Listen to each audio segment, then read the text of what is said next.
Hey, what's up? And welcome back to The Click. My name's Ash. And I'm Kurt. So today we actually got a few questions since we did the last podcast on the other week. And we're going to actually tackle one of them, which I think is a pretty relevant question to what is going on right now, as well as being fairly relevant to being a freelance creator in general.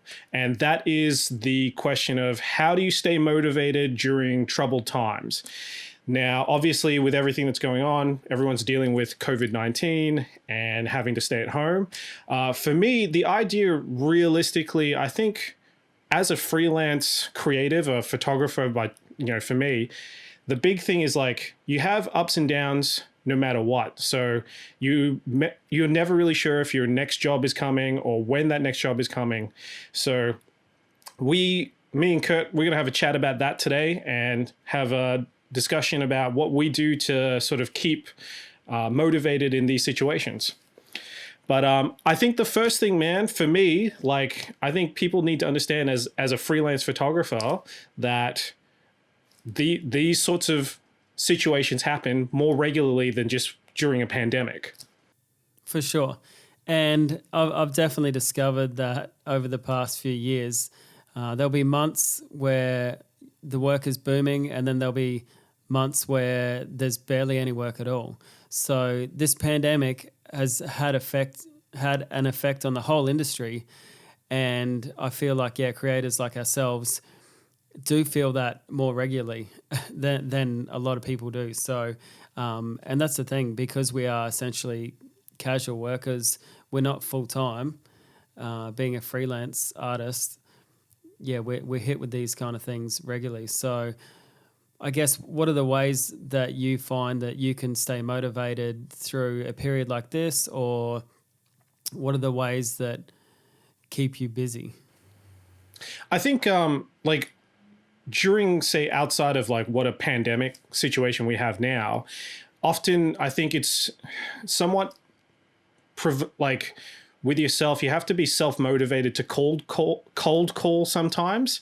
And that's reaching out to brands and reaching out to companies and reaching out to people who might need that work. When I was starting out as a photographer and just sort of finding my way, I think I put a list together of people that I wanted to work with and just sort of scratch them off the list as soon as I would touch base with them and if they would give me a message back or whatnot. And that was just through Instagram, just direct DMing.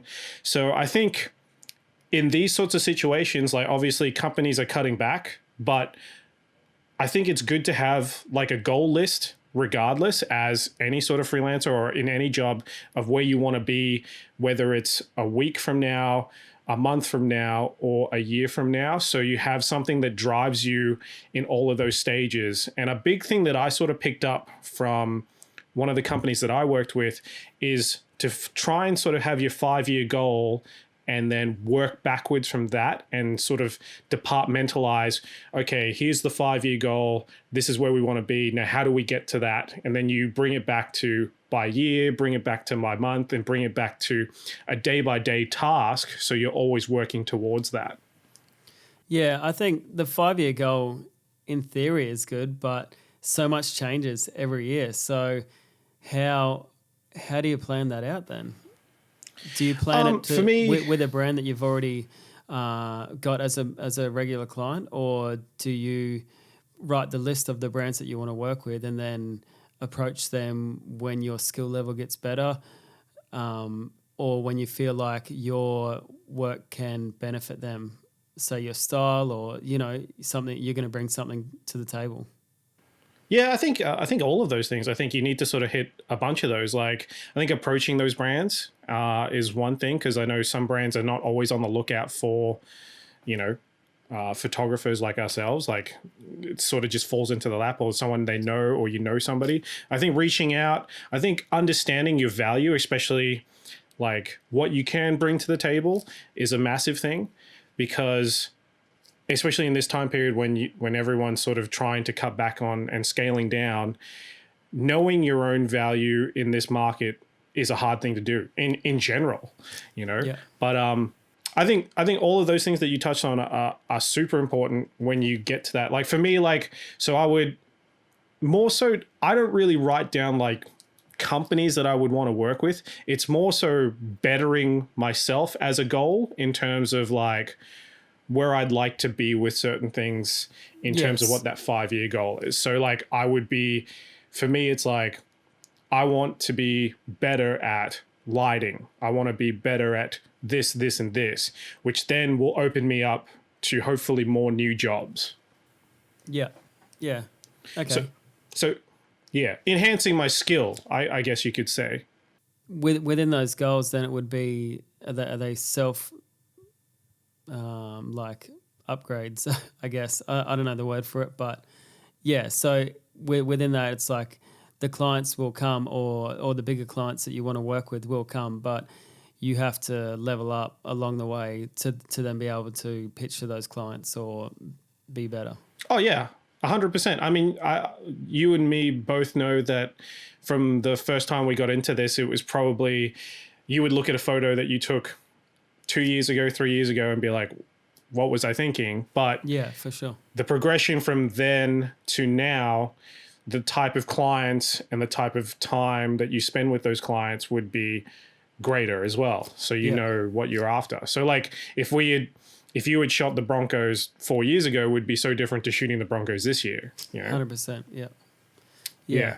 So I think it's which I think is a massive thing when it comes to like staying motivated in this sort of climate, or when you're in a lull. Like I think it is important to invest in yourself as a creative, because you're the person that's creating. So, you know, for me, it's like working on personal projects, or working on trying something new, or doing something new that I now have the time to do, which I probably wouldn't unless I had a client who asked for that specifically. Yeah. Yeah. That happens a lot. A client will say, "Can you do this?" And I always just say, "Yeah, I can." And then, you know, the next 7 days are just like full study mode on how to achieve that. Yeah, 100%. So for me, like, I think you and me are a perfect example. Is like video for us has been something that we've been moving towards over the last sort of like few months, and setting up something like a podcast has allowed us to, I think, obviously get into more video work, but Yep. more audio stuff, things that Yep. we probably wouldn't have spent the time on on any other job. Yeah. Yeah. But now more so, we're spending that time to give ourselves those new skills. And I think by investing in yourself, you're investing obviously in your own business, but you're investing in it in like to push yourself to a new level. Yeah, that's it. Especially audio. I feel like good audio is the key. And we're probably lucky that we do have that music background and understanding of what good audio is. Whereas Yeah. a few people probably don't understand what quality audio is, and it can let down your video. 100%. 100%. And, you know, like it's just trying to make the best with what you have and what works. Yeah, so I've written down a few things around this whole topic of trying to stay motivated when there isn't much happening. The first kind of thing that I want to touch on is staying connected, and that's with other creatives, with your friends, with your family.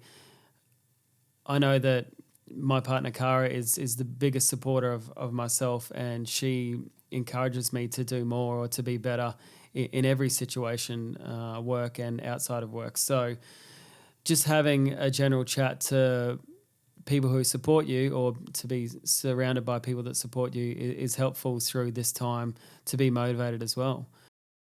100%. 100%. I think a massive thing that a lot of people probably don't touch on, and we sort of glanced over it last week, but when you surround yourselves with other creatives, you shouldn't look at it as competition. You should look at it as inspiration, because for me, like my content that I predominantly put out, and most of the work that I do is usually athletic or gym based. And, you know, when I see other people doing different styles of shooting, like other photographers, like we've got friends who shoot food products. We have friends who shoot music videos. We have friends that do all sorts of different like styles of shooting. Yeah. That it pushes me and inspires me to go, I want to do something like that. You know what I mean?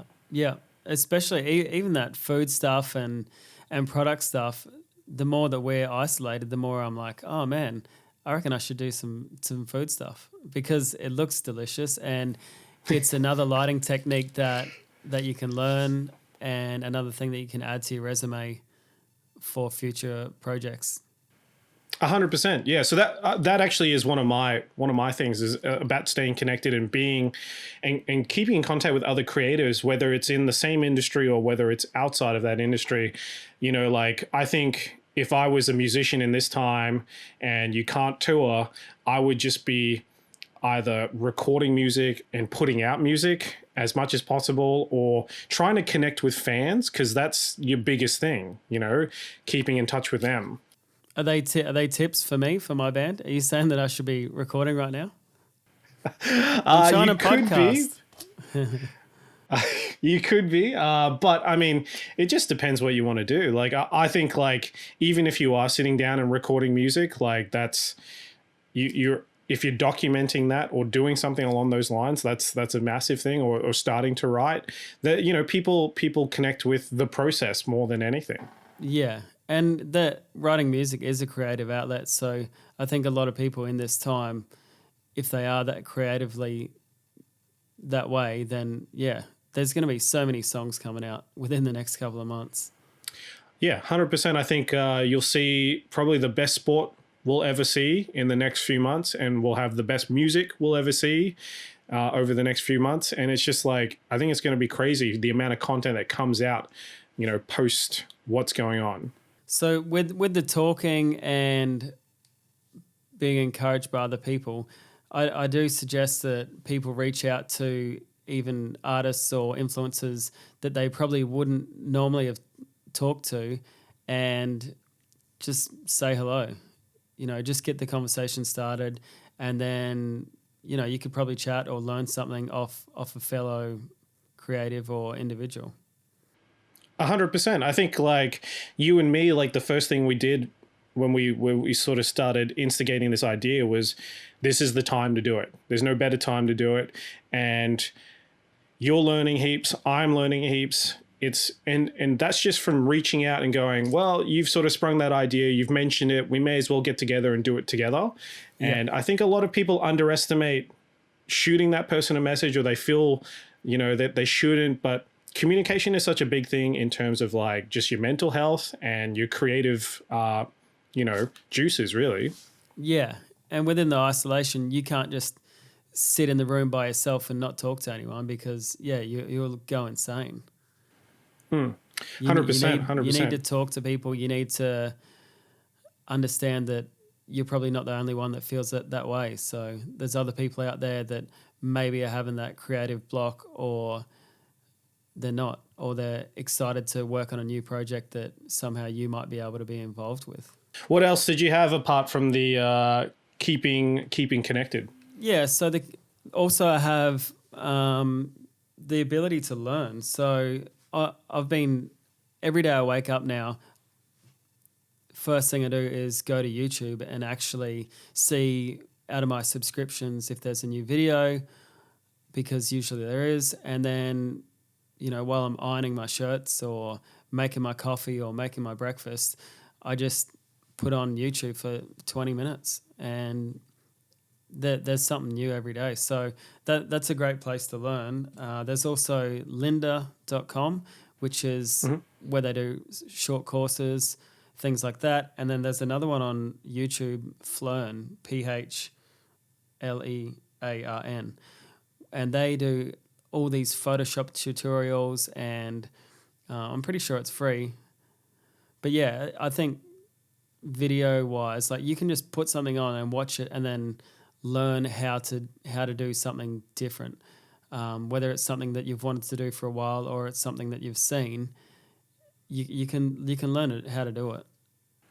The amount of hours that you put in is what you get out. And some things, you know, I've tried to do and it's too hard. So there's obviously got to be stepping stones to get to that point. Yeah, I think we're so lucky to be in a time where you can basically learn anything you want on the internet, whether you pay a little bit or you pay almost nothing. Yeah. Like, it's an incredible time to be able to pick up a new skill. I think what I had written down was obviously investing in yourself, and whether that was new gear or learning something new, whether it comes down to investing in like, okay, might be better to try something in Photoshop that I haven't done, or After Effects, or in Final Cut, or whatever it is you wish to try and update yourself in terms of like getting a new skill. So I think it's a massive thing. Like, I mean, think about the amount of like free e-commerce stuff that you could be learning. For me, I'm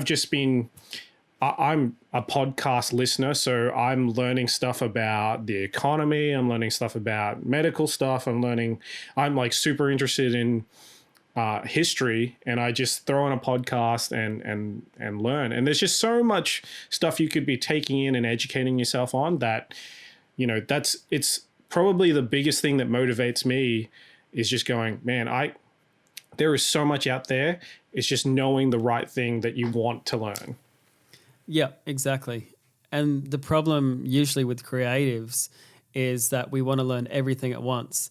So my attention span is so damn short. It's like, today I'll be learning how to do a backflip. Tomorrow I'll be learning how to tie a fishing knot. Like, it's weird. And your brain just doesn't switch off. There's heaps of nights where I'll just be in bed, I want to get to sleep and my brain's just thinking about, doing the next podcast or, what lighting gear that I can find to invest in next. Yeah. And I think it's also like finding a new project you want to involve yourself in. That was another thing that I sort of had written down, was just find a project you want to invest into yourself, whether that's trying to create a secondary income or trying to do something that is creative. Like for me, doing the podcast is another creative outlet for me that could hopefully lead to something, will hopefully lead to something. But at the end of the day, I'm doing it because I think it's super interesting and I'm learning heaps from it, and I get to talk to a fellow creative and a good friend of mine. Another big thing I think is important when it comes to being motivated is actually keeping and maintaining a routine.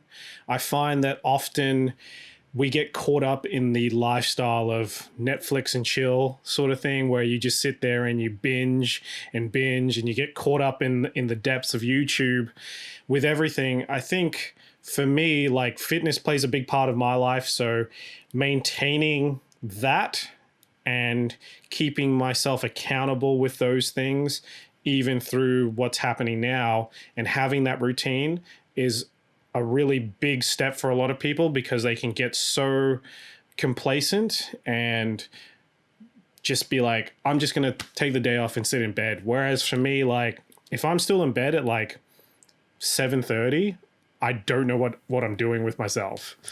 7:30? Jeez. Well, that's the thing. So your regime is obviously a lot more strict than mine. I don't have much routine in my life, and that's something that I need to work on. And I do think that exercise is a big part of your mental health.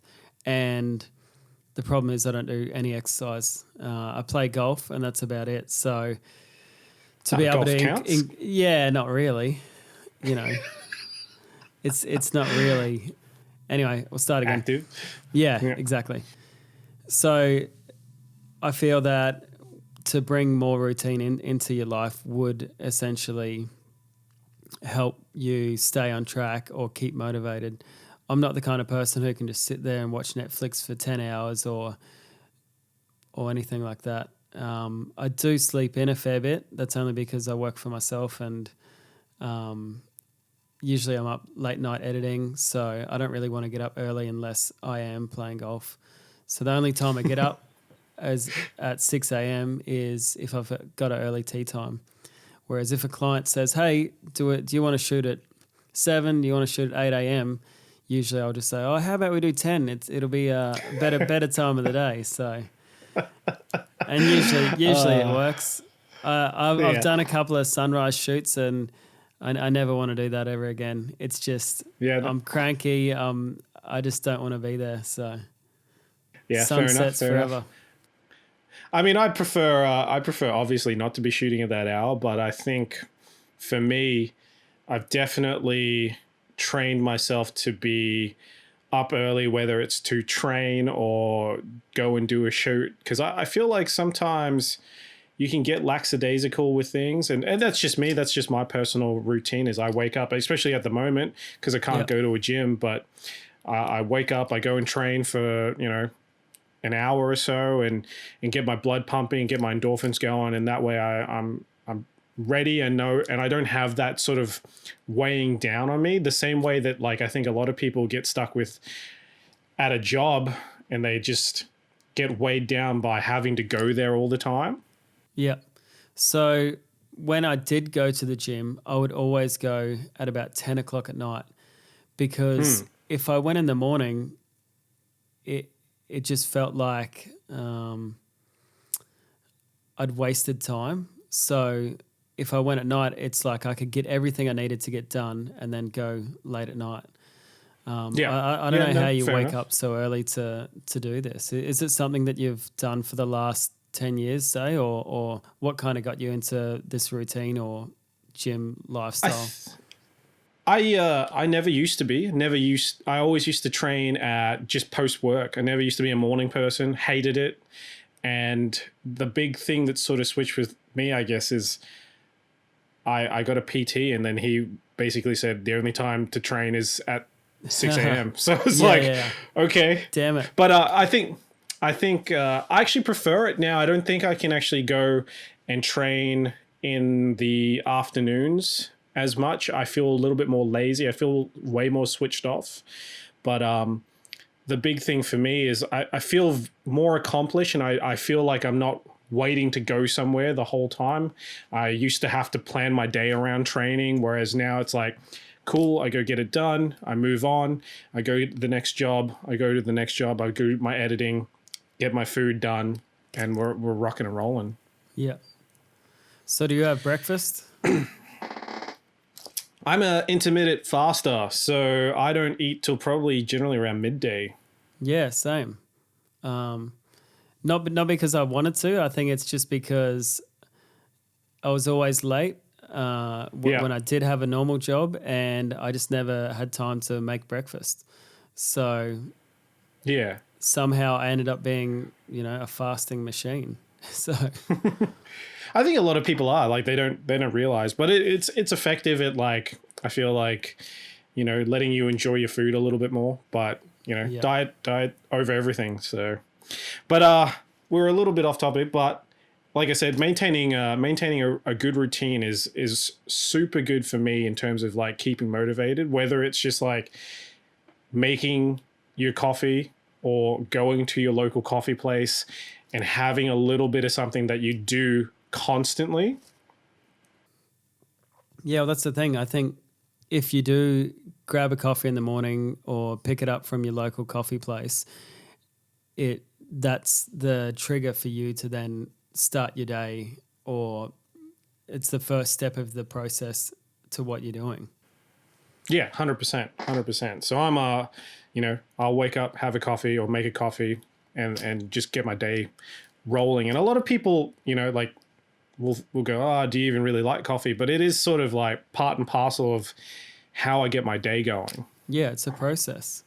So within the last week that we've started this thing, I actually went out and bought a coffee machine. It's a drip coffee thing. Makes up to 12 cups of coffee. Thought it was going to be the best thing ever, right? So far, I haven't made one good cup of coffee. It's so weak. I don't know what's going on, but maybe that means I can have more coffees in a day, which I'm happy with, but the flavor is disgusting. Here's a new project you can work on, I guess, Kurt. So have something literally new talent. Yeah, I need to be able to make a good coffee. Otherwise, I'm just not going to be motivated enough. In terms of other projects, some people may not know. Apart from being a photographer and videographer, what else? What else do you work on? Me, Yeah. nothing. My relationship. It's well, you know, it, it's a big thing in my life anyway. Is my relationships. So I'm forever working on that, and yeah, I've done a video before about the whole work-life balance kind of thing. I enjoy playing golf, which is again, it's a lifestyle kind of thing, but a lot of the time it is trying to balance your work with your actual relationship. Like if you want something that's going to last, well, then you have to put the effort into the relationship and also your work and then whatever you want to do on the side. So it's probably something that isn't mentioned that much, you know, because you always see this person, whether they're an influencer or a celebrity or whatever, and then you never actually see that their partner is more supportive, or actually their partner's put in more effort to allow them to be a full-time freelance person or whatever. Because if I didn't have Cara, definitely I would not be where I am today, you know, whether it's financially or support-wise. Yeah, I guess that's something that I try to put a lot of effort into, rather than I already do so many different things in my life that it's like I kind of need to rein a few in. So it's the band, it's Yeah. golf, and it's my relationship and work. So between all of them, especially not having a structured lifestyle, it is hard at times, you know, whereas I guess you probably have more routine in your life, so it makes things easier. Yeah, for me, I mean, I definitely feel like there is a little bit more routine with what I'm doing, or I try and instill it a little bit more than a standard freelance thing. And I'm in a new relationship, and I totally, I'm with you. I think it's a super underrated thing to have someone there that first of all supports you, but also having to actively balance your work with that relationship Yeah. and not have it cross paths. I think one thing I think is awesome with you, like with your golf, I think that's a little bit like your escape from everything, just to For sure. be able Yeah. to just to play. I'm the same with just going to the gym. That's probably Yeah. another big thing. With my brand Hidden, that's very much just me and structured to be just like a passion project that does make a little bit of money. So you can, I think a lot of people that probably don't talk about it, but it is something that you have to worry about spreading yourself too thin when it comes to being in these situations where you might not be motivated to do one thing or the other. But I like having those options where I always know that if Hidden's lagging, I need to push myself to be on the ball with that. Yeah. And with photography, learning and progressing more in photography, and then obviously have to think about my relationship as well. Yeah. So all those things. And it is, man, it's so tough at times, because sometimes you really feel like you're letting the team down on any one of those things. And yeah, for me, I kind of get a little bit is upset the word? I don't know. It's like, you know, if I feel like I've let myself down either with my practicing with golf, or, you know, my relationship because I've put too much time into work, or even work because I've played too much golf. Some days it just gets the better of you, and you feel down. So then it's hard to be motivated, because I forever feel like I'm letting someone down, and it's hard, because if you have a goal in mind and you're just this person who wants to just achieve all these goals, you have to be cautious and aware of all of the other elements in your life that allow you to achieve these goals, you know. So you can't just ditch things to the side and then expect to still reach the goal. I think it's tough. like sometimes for me, I do feel a sense of like being overwhelmed, Yeah. and I think that can lead to a little bit of like, self-doubt and a little bit of disappointment in trying to, I guess, make yourself perfect in all of these situations, which is a tough Yeah. thing to do. People should understand, like, even like someone as you who's been doing this for so many years, and we make an income from all of these things, that like we do have days of doubt. We do have days of like being unsure. Like, it's not all perfect. Not everything runs perfectly all the time. Yeah. We work and are human just like everybody else when it comes down to it, Yeah. So with the freelance lifestyle, what would you prefer, to be full time with a client, or would you prefer to be freelance? Like which allows you, I guess, to do those side projects, or to have a relationship, which is best for you? I'd say I'm in a pretty lucky position where I have a little bit of both. Like, for me, I have the freelance stuff where I get a lot of work, obviously just people messaging me and inquiring.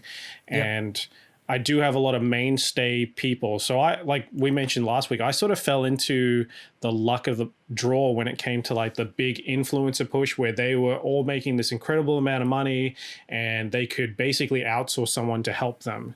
Yeah. So I became full time in a sense. I would drop contracts with people and basically almost turn up once a week, every week with these people and do work with them.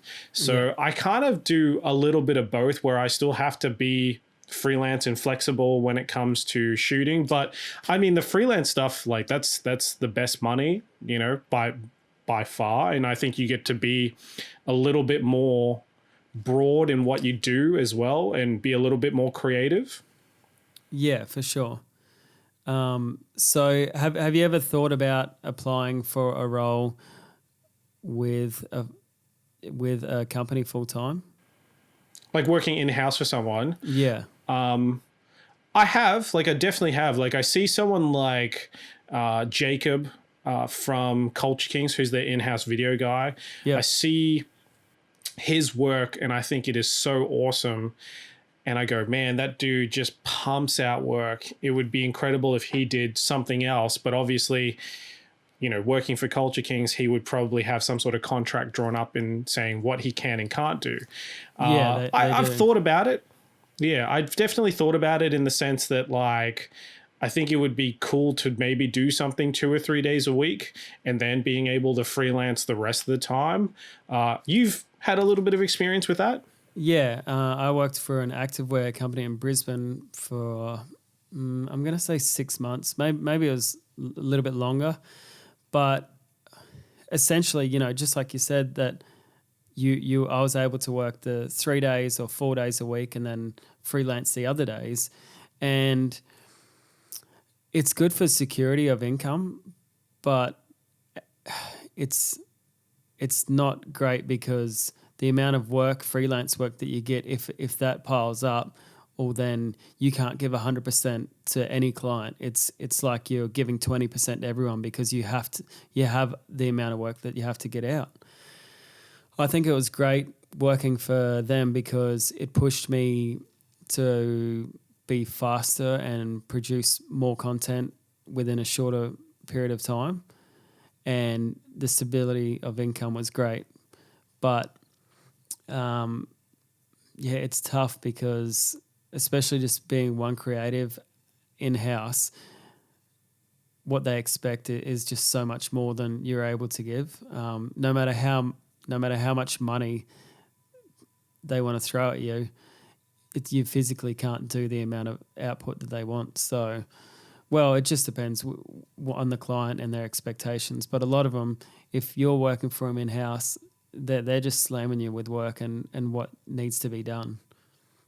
Yeah, 100%. I think also you can probably fall into a lull of just doing the same thing over and over again and sort of falling out of love with it, and not probably being as creative as you'd like to be at the same time. Yeah. What it did for me was definitely streamlined my work, and I pushed myself to learn new techniques and things that I didn't know before. So I was so thankful, and I would never take back the opportunity to work full time, well, part time, whatever it was called. But at the moment, I just couldn't see myself really working full time with a company unless it was some huge pay packet that actually reflected the amount of hours that you put into the work. That's the problem. You hear that? You hear that, Nike? You hear that, Adidas? Knock on this man's door. Send him the check. Oh, man. I look at the Nike and Adidas stuff, and that's where I eventually would want to be. But some of it I look at, I'm like, how the hell did you do that? That's just, it's so great. Whatever you're doing, you know, whether it's the grading or it's the lighting setup or it's the models, it's just another level. And that's something where I want to be in the future. You know, I'm sure that you're the same. Yeah, 100%. I think it's super interesting as well that probably doesn't really get touched on, because I sort of never knew this going into photography. But when you start at photography, you try and do kind of everything, right? You're like, oh, let's go take landscape photos. Let's go do flash photography. Let's go do night photography. You know, the longer you stay in the game, the more you realize that there's no like multi-tool in this industry. You are either a photographer or a videographer or a lighting specialist or a graphic specialist. Like, I feel like 100%. The guys at the top all end up being like, all right, I'm here, I'm taking the photo. There's my lighting guy. There's the makeup artist. Like, everything becomes separate, you know? That's it. Yeah. And I did a lot of assistant work when I first started, just to understand the scale of the job and understand what it was that it entailed. And these guys, I'd rock up to a set and there was just, you know, 4 assistants, you know, there's gaffers, there's sound guys, there's everything. And that's the style of jobs that, you know, I'd like to be doing more of. But the thing is, there's budget and it's all about who you're buddies with. In the end, 100%. Like, you're not going to get that opportunity if no one knows who you are. Yeah. Yeah. I think, and you know, that comes down to obviously bringing back to staying motivated in these sorts of times is like being creative. If you don't have work coming in, that doesn't mean you should stop being creative. It's probably the best time to be creative. Yeah, exactly. And you should be producing content or work that you want to actually do. So for me, I should probably be, you know, doing more golfing videos or content around that to then push myself to be the dude that everyone uses it within the golf industry. So if you like food or you want to do food photography, then you need to build a set yourself, create cool things within that kind of industry or niche, and then that's what you display. Because if they can't physically see something that you've done, which is something that they would want, or then it's hard to get hired or booked. And I think a lot of people probably are afraid of putting that type of content out there because they don't think it's like interesting per se. So for me, it took me a long time, especially with Instagram, to basically say, you know what? I don't care how many likes it gets. I don't care how many comments it gets. I don't care who it gets to. Yeah. I just need to put content out there and get it out to people to see. So a big thing in my process is I actually schedule all my content. So it's just continually rolling out because I just need people to see all this work. Otherwise, it just sits there. It just collects dust and no one sees it. Yeah, yeah. And a big thing for me is like I've never really posted any e-com stuff that I've worked on. I've never posted any sort of product shots and stuff like that, even though I think they're probably my most interesting things that I've worked on that isn't just a street shoot. So I think you need to be willing and sort of not scared to put yourself in a position to be because everyone thinks when you go out there, you put something on Instagram that you're being judged. I think with photography, you've just got to put it out there and show that you're being creative and trying new things. Otherwise, like you said, no one will know that you're doing those things, or no one will know you have the ability to do those things. Yeah. And what you said at the start there, forget about the likes. That's such a good thing to say, because originally when Instagram was starting, it was just all about the likes. How many likes you got? It was always on display. I know in Australia now that the likes aren't visible on your phone, but they still are on a laptop.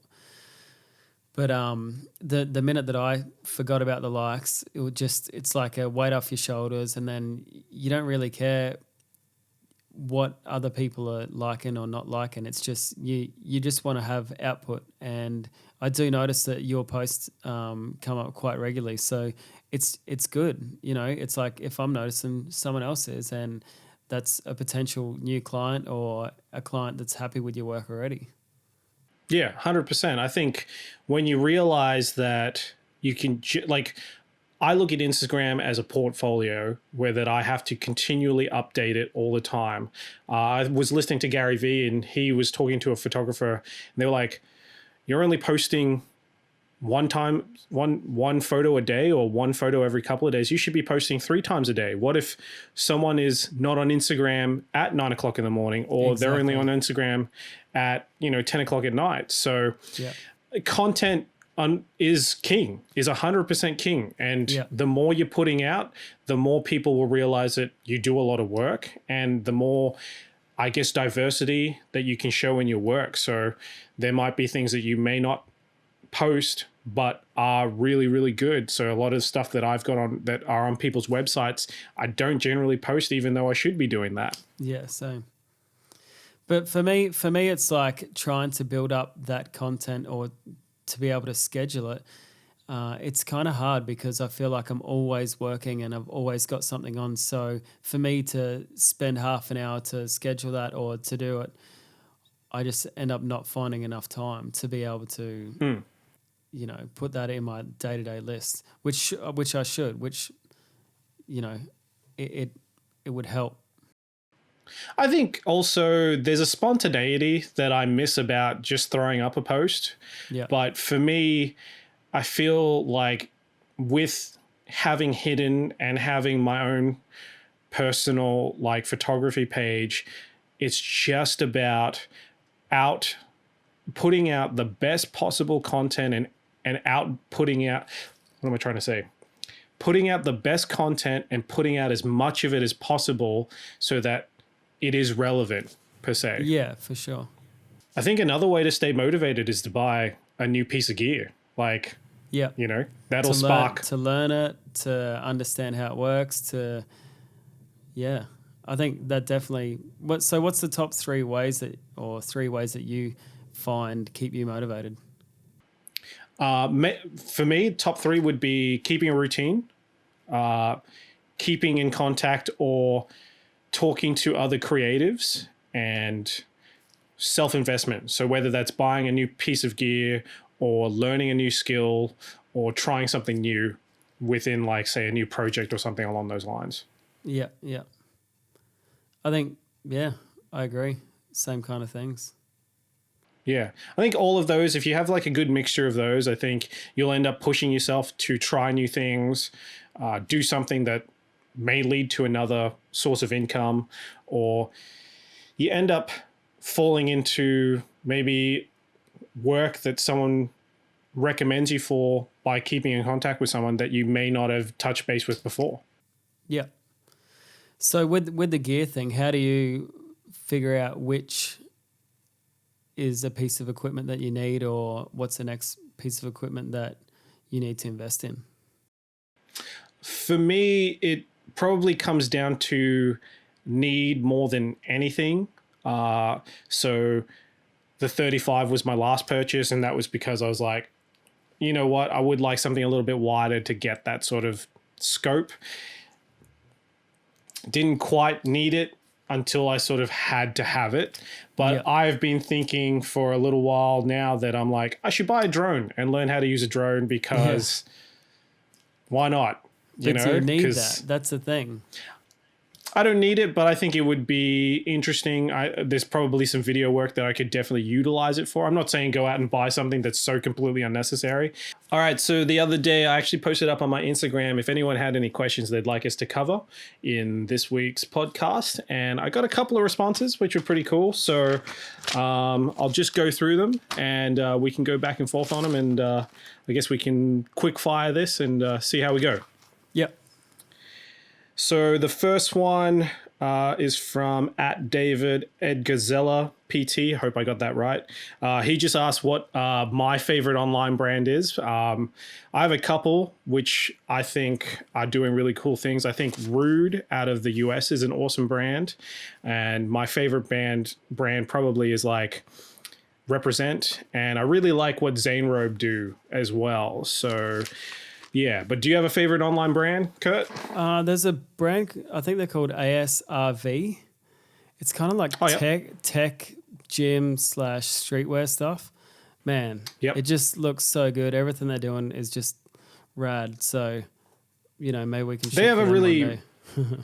Yeah, they have a really, really cool aesthetic, I think, and they've nailed their sort of branding down, which is always cool to see. I find that the same way with Zanerobe is their aesthetic is super, super like pleasant to look at, which is a hard thing to achieve. For sure. I love that brand aesthetic. It's just all black and white and just really structured kind of. Yeah, I love it. Yeah, so I guess there's always more to just the brand than just the product. It's the aesthetic and what comes with it and just the branding and the story that they're telling, which is also good to have. Yeah. The next one actually comes from a good buddy of yours at Shred Life Clothing Co. Yeah. His question was worst client story. Worst client story. Oh man, do you want to tell these? I don't know. What's yours? I don't really have like a. I mean, I don't have like a probably the worst sort of shoot that I've turned up to was through an agency to do for another brand, and that was just not getting a run sheet till like 2:00 in the morning, the shoot day, and turning up and having a mood board shown to me that had nothing to do with what I was being told that it was required to do. So like super dramatically lit images, but was told not to bring any lighting or anything like that, and no idea of where we were going or how they wanted it shot or what, and that's probably the worst situation I've been in. And I think at the end of it, it was just a matter of, all right, just do what you do. That's the whole reason you're here, and just get it done. Yeah. For me, I feel like that sounds like every shoot that I do. No one's ever got their stuff together, and it's always last minute. So that's normal for me. I don't know if I have any worse shoot stories. There's been 1 or 2 weddings that I've done where I've just had a bit of a bridezilla, but that's about it. There's nothing really, nothing really with brands or anything. So I've been pretty lucky. Here's a tip for any brand or any people who own a brand and are looking to hire us as photographers. Just a little bit of preparation will be much appreciated and very helpful. For sure. If I get a run sheet a week prior to the shoot, it's a dream. Yeah, I feel you. The next question actually comes from a buddy of mine from Sydney. It's Luke Stowe, and he actually works for YKTR and was previously, I think, in the banking industry, and now works as a creative for YKTR, which is super cool. And you might actually have a good answer for this, but he wanted to know if there was an underrated budget lens for Sony. Underrated budget lens. Depends what budget means. Budget for me would be under $1,000, and I feel like anything Sigma Art Series that's where I'd put my money every day. You've already spent 2,000 to 4,000 on a Sony body, then yeah, for under $1,000, that even secondhand, I would buy a secondhand Sigma Art lens any day. You know, you could pick them up for $600 to $700. Yep, totally. I'm with you. I think it depends on what you term as budget. I think if you're running like an APS-C, I think any art, any Sigma stuff, like there's 16 mil, I think Colin has one. And yeah, the So contemporary line, like is 16, super they good got a and 30 super mil. well priced. Yeah. Yeah. Those lenses are really good if you're sort of getting into that just above entry level and want something that's a little sharper. I think if you're running like a full frame camera, like you said, like any Sigma Art series lens is unreal. I mean, that's pretty much all I use. Yeah. Literally. The other one and I will gladly throw one of those on my camera. I think another one is obviously like the Tamron 28 to 75, which has been a, great entry level price unit for a lot of people. Yep. The next question I have is from Gradiness. I don't know if I said that right, but if you could live anywhere in the world, where would it be? Where would it be? Switzerland. Yeah.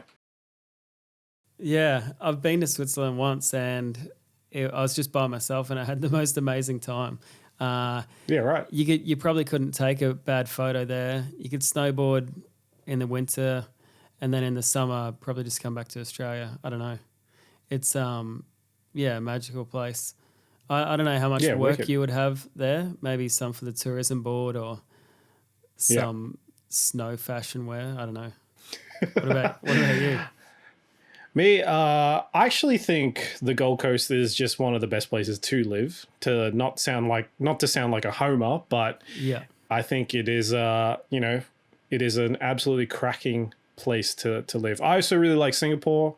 Again, that's where I'm from, and maybe San Francisco, I think, is a close third there. Really? Yeah. There you go. Yeah. It is. I think it's just like the streetwear, the culture, the food. It's by the bay. Man, it's sick. It's such a good spot. All right. So last question actually is a two-part question, but it comes from our buddy over at Ten of Swords Media, Mr. Colin Jeffs. Yep. He has a question that says, how did you grow your business early on, and how did you reach out to clients? So early on, I think it was all Instagram. There wasn't Facebook was around, but it was kind of already phasing out. Instagram definitely has helped every creative, every person within the arts industry.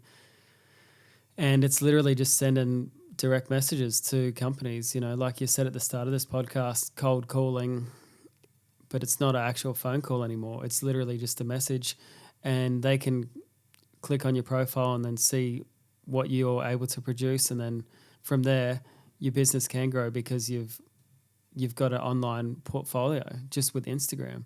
Not many people really click on websites these days. Yeah, 100%. I think it's something, a website is definitely something to invest in long term, Eventually, but I feel, I think at the end of it, for me, like I studied and then basically never got a job with what I studied. And with photography, I sort of took the idea of getting out in the field and just doing it. So I spent probably 6 to 12 months doing free work and just busting my ass trying to take the best photos possible and learning as much as possible. Yeah. So you cold call, you just basically reach out to anybody. I mean, get used to people saying no. But I think we're in such an age now that like if you are half decent at producing content and you are willing to do it for free, people will just say yes to it. 100%. Someone will give you that chance. Yeah. That's definitely the way to get started would be to contact influencers or smaller brands that you can see need your expertise. Yeah, 100%. I think it's just a matter of like gutsing it up a little bit and just, shooting them a message and going, look, hey, this is what I can do. If you're interested, I'd love to tee something up. I mean, that's basically what my message was, hey, I want to do something like this. If you are willing to shoot, come out, hang out for an hour or two, and you can have all the content. If you don't like it, yeah, 100%. And I think, word of mouth is still probably the strongest thing in terms of like getting your brand out there, for sure. Yeah. Well, that's essentially how I've run. It's been word of mouth since day one, and still is. So, yeah, for sure. He also asked Colin with the two-part question: biggest thing you look for when hiring staff or contracting for a job, or contracting someone on to help you with a job. Now, you're probably a little bit more versed in this than I do because I have never had staff. Yeah. So if I usually get a contractor, I look at what they're able to do. I won't get someone on board, even if they're just assisting. I won't get them on board if I know that they can't actually cover or cross what I need them to be able to do. Because if I get a contractor on, I need them to just be able to do their job and just do it well. I don't want to have to be babysitting someone when I've got them on board for a project. And usually I'll only have them on because the project is on a bigger scale or it's for a bigger client. So when you rock up, I need to be able to trust what they're going to do. And you can't be going around talking to the client or asking them questions or telling them how good you are. You just need to be quiet, do the job, because you're there as a part of my team. They don't want to know what you do on the side or how good you are. Like, they don't really care. They're just they need you to just do the job that you've been hired to do. So I don't know. I think that I look for someone who has the ability and has the experience, or if they don't have the experience, I know them and I know that I can trust what they're going to do. Yeah, I think a lot of it comes down to, being willing to be second fiddle, like, and not be the main driver. Like, if you're in charge, if you're the person who's in charge and you've brought me on, yep. I need to be able to do my job effectively, but also listen to you and understand that at the end of the day, I need to meet your standard as best as I can, And a lot of people, I think, especially when, we work for ourselves for so long, you kind of forget how to work with others, Yeah. And I think a lot of people probably, it's having a balanced ego when it comes to it. Exactly. And I have had people assist or help on shoots throughout the past few years. And there has been a couple of times where I haven't been happy with the output or the involvement that the other person has had. So I just haven't had them back. Whether it be the quality of, if they were second shooting, whether the quality of their images weren't up to par, or if they were a pain in the ass on the shoot, just talking the whole time and not actually doing the job. Yeah.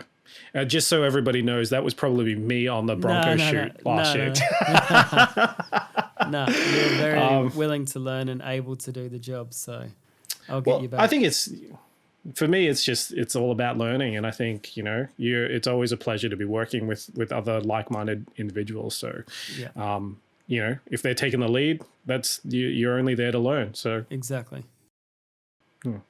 All right, I think we're pretty well and truly through. Yeah. I think we might have gone off topic questions a couple of times and rambled a bit about other things, but we're learning this podcast thing, and it'll only get better. Yeah, 100%. Appreciate all the positive feedback that everybody's given us, and shouts out to everyone who has liked and subscribed and left us a comment or anything to do with the podcast. We truly appreciate you. Yep, and we will ask more questions in the coming weeks, and it's great to have questions from you guys, because then it gives us something to comment on and talk about, and also, spark some ideas for future podcasts. 100%. We will hopefully be inviting maybe some new friends along to join us in some upcoming episodes. But if there is anything you would like to hear us cover or answer or just have a yarn about, make sure you leave a comment down below and let us know. There we go. Thanks again. Tune in next time. See you guys. Peace. See ya.